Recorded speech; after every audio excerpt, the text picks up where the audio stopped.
প্রতিদিনের প্রার্থনা এই ধারাবাহিক অনুধ্যানের 23তম পর্বে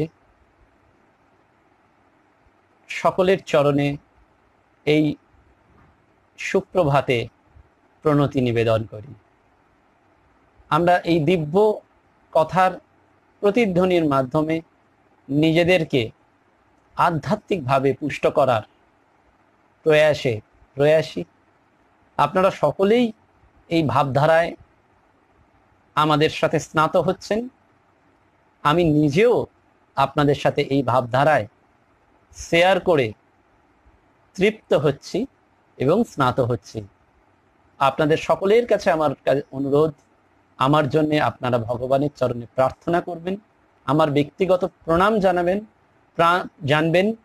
প্রণাম নিবেদন করি আপনাদের সকলের চরণে এবং প্রাণারাম ইউটিউব চ্যানেলের কাছে আন্তরিক কৃতজ্ঞতা জানাই।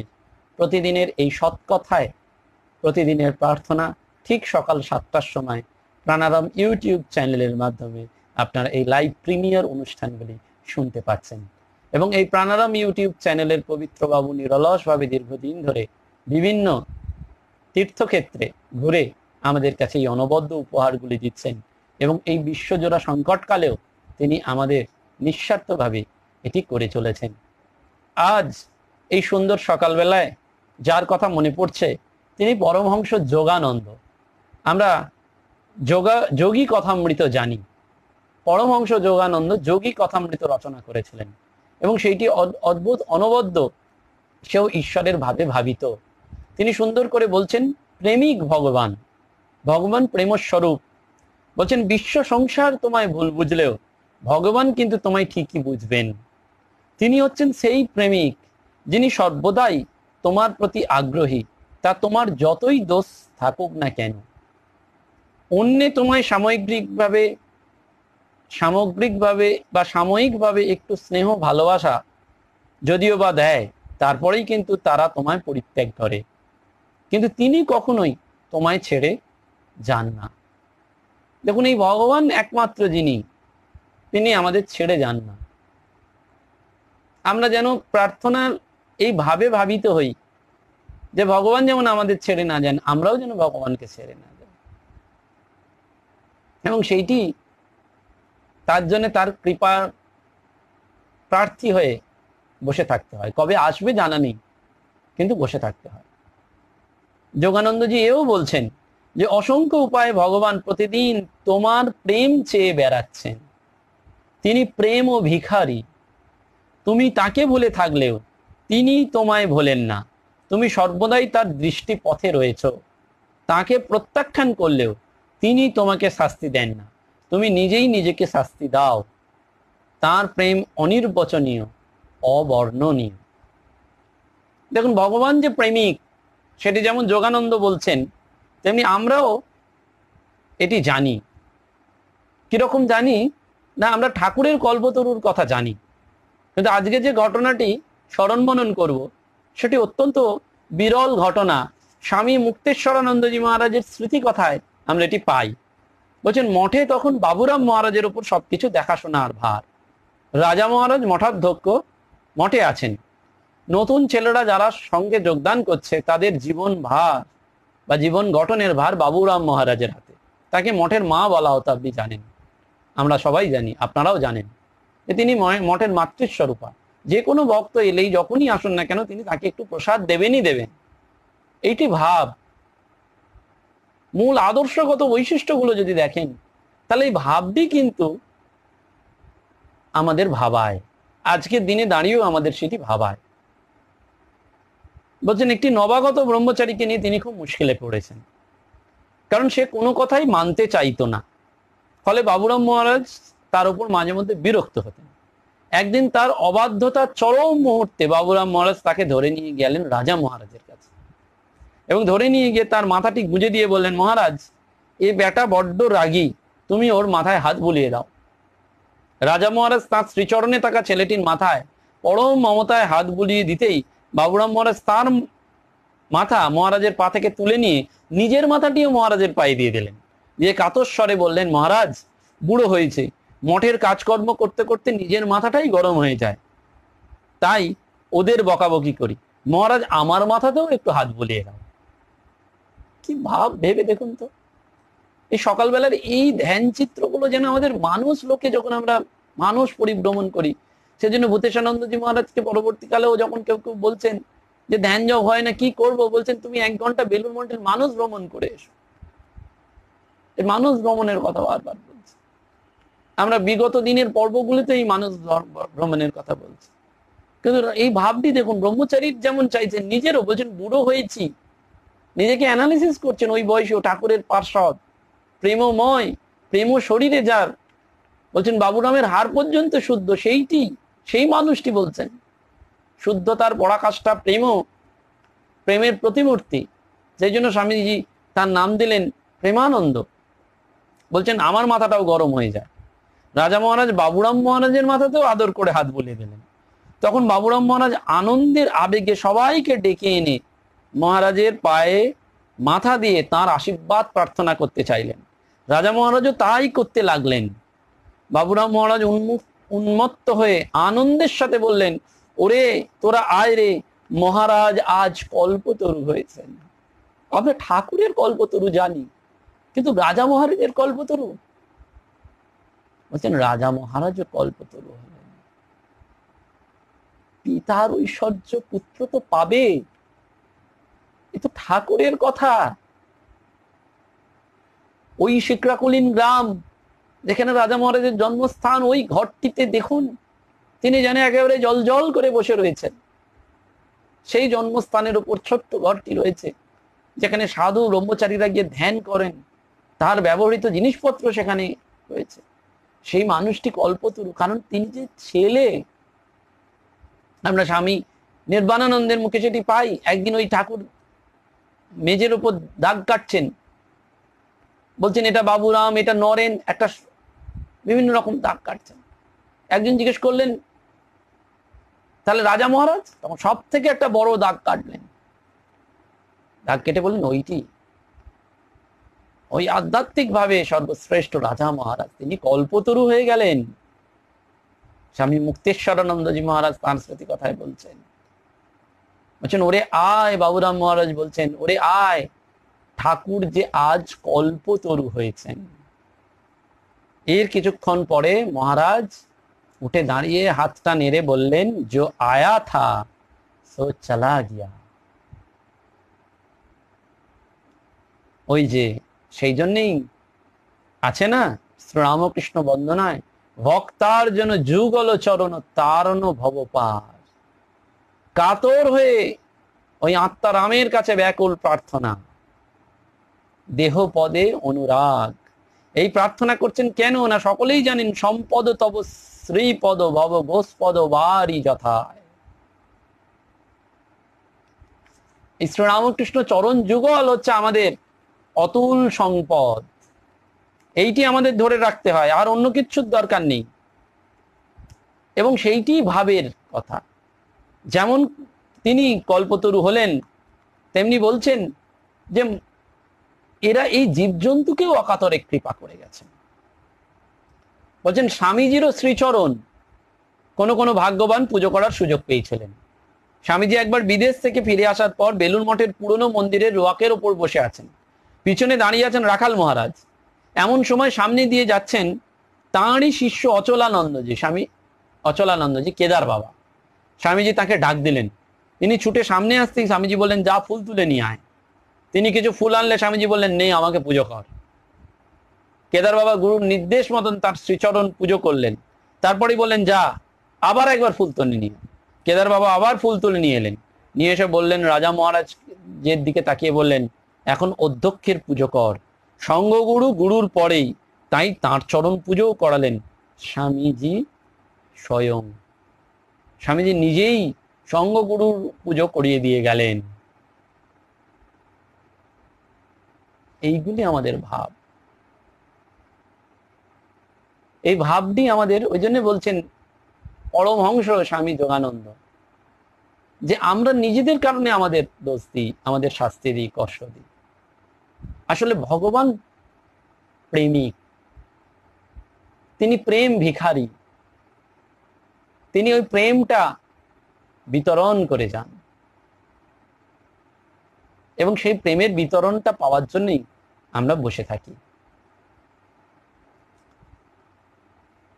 এই সম্পদ যেন আমাদের কাছে শ্রীপদ এসে যায়, সেজন্য পরবর্তীকালে আমরা পাই স্বামী ভূতেশানন্দজি মহারাজকে যখন ধর্ম এবং ধর্মজীবন নিয়ে প্রশ্ন করা হয়েছিল, তখন তিনি বারবার বলছেন, একজন প্রশ্ন করছেন, মহারাজ আপনি বলেছিলেন মনের তপস্যাই তপস্যা, কি করে সেটি সম্ভব? আমরা যে বলি সাধন ভজন নেই, আমরা কি করে ভগবানের কৃপা পাবো? বলছেন মনের তপস্যাটাই আসল তপস্যা, সেটা কি করে হতে পারে? তখন মহারাজ বলছেন, মনের বিলাসিতা অর্থাৎ আকাঙ্ক্ষা, কাম কাঞ্চনের আকাঙ্ক্ষা না থাকা, এইটি তপস্যা। বলছেন মান অপমান, সুখ দুঃখ, রাগ দেশ, এই সমস্ত কিছু থেকে। কেন? বলছেন কাঞ্চন কামাত কামতে, সেই কামনা বাসনা ত্যাগ করতে পারলেই, বলছেন মা স্বয়ং বলছেন তোমাদের মনের তপস্যাই তপস্যা। এখানে শরীরের তপস্যাটা কি? বলছেন শরীরের তপস্যা যদি না থাকে, তাহলে স্বামীজি সে যেরকম বলেছেন যে বিলাসিতা এসে সঙ্গকে গ্রাস করবে, সেজন্য মনটিকে আগ্রহী করতে হয়। বলছেন একজন যখন জিজ্ঞেস করছেন যে তাহলে কি উপায়, বলছেন গা সইয়ে নাও। একটা দৃষ্টান্ত বলছি শোনো, আগে আমাদের মোটর ছিল না, প্রথমে মোটর এলো, তারপর ফিয়াট, তারপরে অ্যাম্বাসাডার, তারপর হলো কন্টেসা, এখন মার্সিডিজ। এখন যেগুলো বেড়েছে বা এসেছে তা তো বিচার বিশ্লেষণ করে করেই হয়েছে। ওই বিচার বিশ্লেষণের কথা বারবার বলছেন। সেজন্য আদর্শটাকে আমাদের দেখতে হয়, এবং সেটি কিরকম বলছেন সাধন করতে করতেই এই প্রেমের চক্ষু হয়, এবং যখন এই প্রেমের চক্ষু হয় তখনই তাকে দেখতে পাওয়া যায়। এবং দেখা মানে সেই রকম, একটা গাছ দেখতে বিশেষ চোখের দরকার হয় না, অন্ধ লোক দেখতে পায় না, সবাই তা দেখতে পায়। কিন্তু ভগবান যদি ওই রকম বস্তু হতেন তাহলে সকলেই দেখতে পেত, তা নয়। উপনিষদ সেই জন্য বারবার আমাদের বলছেন ন তত্র চক্ষুর গচ্ছতি ন বাঘ গচ্ছতি, অর্থাৎ চোখ দিয়ে কথা দিয়ে তাকে প্রকাশ করা যাবে না।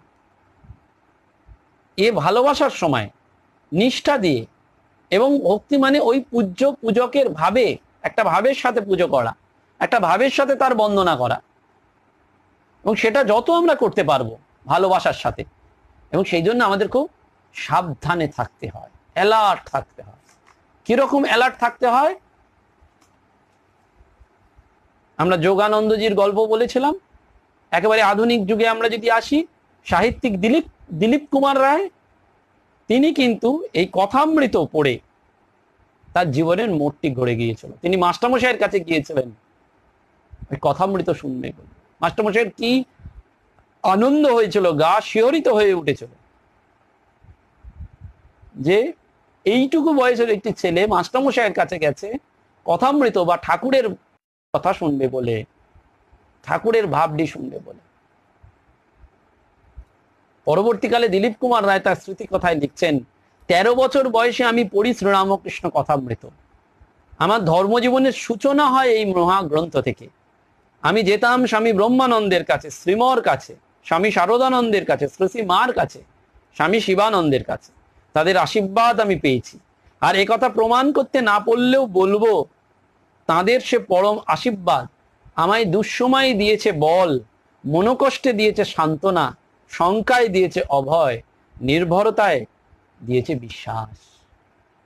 দেখুন একজন সাহিত্যিক মানুষ, তিনিও এই কথাটি বলছেন। আমরা শরৎচন্দ্র চট্টোপাধ্যায়ের কথাও জানি, যিনি শশী মহারাজকে জিজ্ঞেস করেছিলেন এত দূর থেকে কেন ফুল তুলতে চান।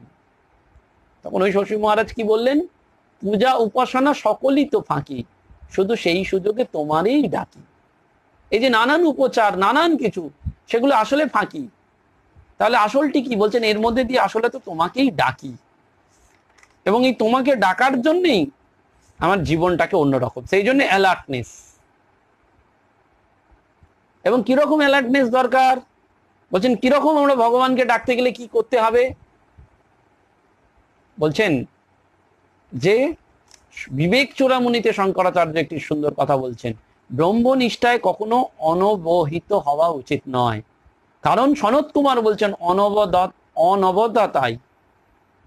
অনবধানতাই হচ্ছে মৃত্যু। আমরা যদি সাবধানী না হই তাহলে আমাদের মৃত্যু হবে। সদা সেই জন্য থাকতে হবে। প্রমাদে ব্রহ্ম নিষ্ঠায়াং ন কর্তব্য কদাচন, প্রমাদে মৃত্যু রি তেহ ভগবান ব্রহ্মণস্যুত। প্রমাদ, সাবধান হতে হয়। প্রভু মহারাজের আশ্রিত এক ভক্ত মহিলার কথা, সেই মহিলা ঠাকুরমা স্বামীজিকে খুব ভালোবাসতেন, কিন্তু মানুষকে আঘাত করলে ঠাকুরমা স্বামীজি দুঃখ পান। সেটি সেই মহিলার জীবনের ঘটনা। সেই মহিলা ঠাকুরমা স্বামীজিকে পুজো করলেও ভালোবাসলেও মানুষকে খুব খারাপ ব্যবহার করতেন। তো একদিন তিনি তার বাড়ির কাজের মহিলাটির সাথে দুর্ব্যবহার করে ফেললেন এবং রাগের মাথায় তাকে পদাঘাত পর্যন্ত করলেন। তখন ওই কাজের মহিলা অত্যন্ত আঘাত পান এবং সেই আঘাতটা শরীরের চেয়ে মনে বেশি পান। তবু তিনি গৃহকর্ম করে যান। এদিকে এই ভক্ত মহিলা যিনি আঘাত দিয়েছিলেন পা দিয়ে, তিনি ক্রমে পায়ের ব্যথায় শয্যাশায়ী হয়ে গেলেন। প্রবল যন্ত্রণা হলো, নানান দিকে নানান ট্রিটমেন্ট করলেন, কিছুতেই তার রোগ ভালো হলো না। শেষে তিনি ঠাকুরের কাছে, মায়ের কাছে কাঁদছেন যে এত যন্ত্রণা পাচ্ছি, এত কষ্ট পাচ্ছি, কি হবে। তো ওই যখন যন্ত্রণা কষ্ট পেয়ে তিনি কাঁদছেন, তখন একদিন মা স্বয়ং স্বপ্ন দিচ্ছেন তার কাছে। মা স্বয়ং স্বপ্ন দিয়ে তাকে বললেন, তোমার এই যন্ত্রণা কোনো ডাক্তার সারাতে পারবে না। শ্রী মা স্বয়ং তাকে স্বপ্ন দিয়ে বলছেন, কোনো ডাক্তার তোমাকে এই যন্ত্রণা সারাতে পারবে না। তোমার মনে আছে বেশ কয়েক বছর আগে তুমি ওকে লাথি মেরেছিলে, সেই কারণেই তোমার এই ব্যথা। মহিলা তখন মাকে বলছেন ওই স্বপ্নেই কাঁদতে কাঁদতে, ক্ষমা করো মা, ক্ষমা করো। তখন শ্রী মা বলছেন, আমার কাছে ক্ষমা চেয়ে কি হবে, ওর কাছে ক্ষমা চাও, ও ক্ষমা করলে তবেই ওই রোগ সারবে। মায়ের কথা মতো ওই মহিলা তখন কাজের মহিলার কাছে গিয়ে ক্ষমা চাইলেন এবং তিনিও ক্ষমা করলেন। পরবর্তীকালে তার ব্যথা সেরে গেল। ওই যে বলছেন, প্রমাদে ব্রহ্ম নিষ্ঠায়াং ন কর্তব্য কদাচন, অনবধানতাই মৃত্যু। সাবধানের সাথে। ভক্তকে যদি কষ্ট দিই, আমরা তো জানি না তিনি প্রেমিক, ওই যে বিভিন্ন রূপ ধরে আসেন বলছেন, আমরা যদি ভক্তকে কষ্ট দিই তাহলে ঠাকুর মাও কষ্ট পান। আমাদের সেই জন্য খুব অ্যালার্টলি থাকতে হয় যে আমরা যেন ভক্তকে কোনোভাবে কোনো কষ্ট না দিয়ে ফেলি। আমরা অনেক পুজো উপচার করি, ভগবানের কাছে প্রার্থনা করি, কিন্তু এই যে ছোট ছোট জীবন শৈলী, সেটার দিকে আমরা লক্ষ্য রাখি না। মা যে সত্যি আজ কৃপা করেন। 2017 সালেও একটি ঘটনার কথা মনে পড়ছে। সুতপা রায় বলে এক সমাজসেবী এবং ডাক্তার, তিনি একটি স্কুলে মায়ের ওই পা ছড়ানো ছবিটি দিয়েছিলেন, যে ছবিটি আমাদের আজ নিত্য ঘরে ঘরে পূজিত হয়, খাবারের স্থানে আমরা সাধারণত রাখি। সেই রকম একটি ছবি দিয়েছিলেন এবং সেই ছবিটি মিড ডে মিলের ঘরে স্কুল কর্তৃপক্ষ টাঙিয়েছিলেন। ছাত্ররা ওই মায়ের ছবির সামনে বসে রোজ খাওয়া দাওয়া করত। তো একদিন ওই সুতপা দেবী খবর পেলেন যে স্কুলটি থাকছে না, সেটি অন্যের হাতে বিক্রি হয়ে যাচ্ছে, প্রাইভেট স্কুল, প্রাইমারি স্কুল বিক্রি হয়ে যাচ্ছে। তিনি খুব উদ্বিগ্ন হয়ে পড়লেন মায়ের ওই ছবিটার ব্যাপারে, যে ছবিটার কি হবে তা। তিনি স্কুলের হেডমাস্টার মশাইকে ফোন করলেন যে আমি অমুক দিনে যাব এবং ছবিটা নিয়ে চলে আসব। হেডমাস্টার মশাই রাজি হলেন, বললেন আমি কথা বলে জানাবো। তার বেশ কিছুদিন পরেও হেডমাস্টার মশাই আর কিছু জানাচ্ছেন না। তখন ওই সুতপা দেবী একদিন নিজেই স্কুলে চলে গেলেন, গিয়ে সরাসরি যখন টিচার্স রুমে গিয়ে ওই ছবিটি চাইলেন, তখন একজন সিনিয়র টিচার বললেন চলুন আমার সাথে। তিনি মিড ডে মিলের ঘরে গিয়ে দেখলেন যে ওই বাচ্চারা, ওই প্রাইমারি স্কুলের বাচ্চারা, যাদের সেইভাবে এই ভগবানের যে অনুভূতি আমরা যেটিকে বলি, একটু ম্যাচিওর স্টেজে যে ভগবানের প্রতি বিশ্বাস ভালোবাসা, সেটা সেই বয়সে বাহ্যিক লোকাচারে হয়তো ছিল না, কিন্তু সেই বাচ্চারা মায়ের ছবিটি ঘিরে দাঁড়িয়ে আছে। সুতপা দেবীর চোখে তখন জল। সেই বাচ্চারা বলছেন সুতপা দেবীকে যে তুমি চিন্তা করো না গো, এই মাকে আমরা কোনোদিন ছাড়বো না, কারণ এই মায়ের সামনে বসেই তো আমরা ভাত খাই। সুতপা দেবী তখন বলছেন তোমাদের স্কুল তো চলে যাবে, তাহলে বলছেন যাই হোক আমরা আমাদের মাকে কোনোদিন ছাড়বো না। তিনি বেরিয়ে আসার পর ওই সিনিয়র টিচার বললেন আমরাও খুব কষ্ট পাচ্ছিলাম যখন শুনেছিলাম আপনি ছবিটা নিয়ে যাবেন। ওই বাচ্চাদের পরম আশ্রয়স্থল হচ্ছেন ওই মা। আমরা কি প্রার্থনা করতে পারি? আমরা শুধু মায়ের কাছে এইটি নিত্যদিন প্রার্থনা করতে পারি, তিনি আমাদের অগতির গতি, তিনি আমাদের পরম আশ্রয়ের স্থান। মা যদি কৃপা না করেন, মহামায়া যদি দ্বার না ছেড়ে দেন, তাহলে আমরা কি করতে পারি? আমরা কিছুই করতে পারি না। আমাদের এই নিত্যদিনের প্রার্থনা সব মায়ের চরণে সমর্পিত হয়ে আমাদের বলতে ইচ্ছা করে যে ওই মা যেমন বলছেন তুমি তার কাছে ক্ষমা চাও। আমরা জানি না আমরা এই জন্মে কত মানুষের কাছে কত কি দুর্ব্যবহার করেছি, কিন্তু মায়ের কাছে আমরা যেন প্রার্থনা করি যে মা তুমি আমাদের সমস্ত দোষ, কালিমা, সংসারে আছি, কাজলের ঘরে আছি, কালি তো লাগছেই, সেই সমস্ত কালিমা তুমি আমাদের ধুয়ে মুছে সাফ করে দাও। এবং সেইটি যেন আমরা বারবার নিত্যদিনের ওই কথাতে বারবার ভাবতে পারি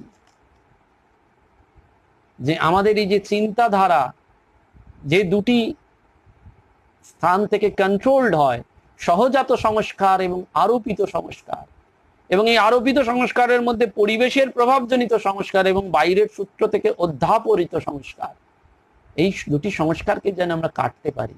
একটা সহজাত যেটি 84 লক্ষ জনি ঘুরে আমরা পেয়েছি, আরেকটি আরোপিত যেটি পরিবেশ থেকে আমরা পেয়েছি এবং বাইরের সূত্র থেকে আমরা পেয়েছি। সেটা কি করে সম্ভব? বলছেন আমরা সেইটা যেন সর্বদা মনে রাখি। ওই ঠাকুরের কথা, 5টা রান্না মাছ নিরামিষ অত দরকার নেই, যাদের মন সংসারের দিকে তাদের দৃষ্টি বাইরের দিকে, ভোগ টোগ নিয়ে তারা ব্যস্ত। লাহাবাবুদের বাড়ির দরজাও যখন নকশা করা হচ্ছে তখন ঠাকুর বলছেন অত দরকার কি, আমাদের অ্যালার্ট করে দিচ্ছেন। বাবা কে ছেলে জিজ্ঞেস করছেন, বাচ্চা ছেলে, what is the size of god? বাবা তাকে নিয়ে গেলেন আকাশে, ওই দূরে এরোপ্লেন উঠছে, বলেন দেখো ওই ভগবানের সাইজ। ছেলে বলল ও তো খুব ছোট, দেখাই যায় না, ওই অত উঁচুতে আকাশে এরোপ্লেন চলে যাচ্ছে, ওইটুকু ভগবান? বাবা মুচকি হাসলেন, তাকে হাত ধরে নিয়ে এলেন এয়ারপোর্টে। যখন এয়ারপোর্টে ওই বিরাট এরোপ্লেন দেখলেন, তখন ছেলে বলছে বাবা এত বড় ভগবান, এত বড়? তখন বাবা হেসে উত্তর দিলেন, God is like this, his size depends on the distance between you and him. The closer you are to him, the greater he will be in your life. বলছেন ভগবানের সাইজ কিরকম, তার সাথে আমাদের ওই ডিস্টেন্স, আকাশে অত দূরে উড়ে যাচ্ছে, তার সাথে আমাদের কত যোজন ডিস্টেন্স, তাই ছোট দেখাচ্ছে। আর যখন এয়ারপোর্টের কাছে চলে যাচ্ছে তখন তিনি কত বৃহৎ, কাছে গেলে তিনি বৃহৎ, ক্লোজার হলে তিনি হাউ গ্রেটার। বাট যত আমরা ডিস্টেন্সে থাকছি তত তিনি ওই what is the size of god. আমাদের মনে রাখতে হবে নিত্যদিনের প্রার্থনায় যেন আমরা ভগবানকে আমাদের কাছে করে নিই, আমাদের অন্তরের অন্তঃস্থলে সব থেকে বড় জায়গাটা যেন ভগবানের জন্যই আমরা পেতে দিই।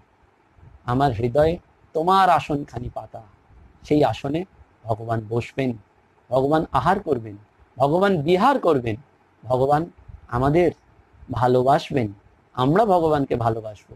এইটুকুই তো জীবন, এইটি নিয়েই হেসে খেলে কাটিয়ে দেবো। এই জীবনের যে কটা দিন আছে হেসে খেলে কাটিয়ে যাব। এই হেসে খেলে এই কটা দিন যদি কাটাতে পারি তাহলেই তো জীবনের সৌন্দর্যকে উপভোগ করতে পারবো।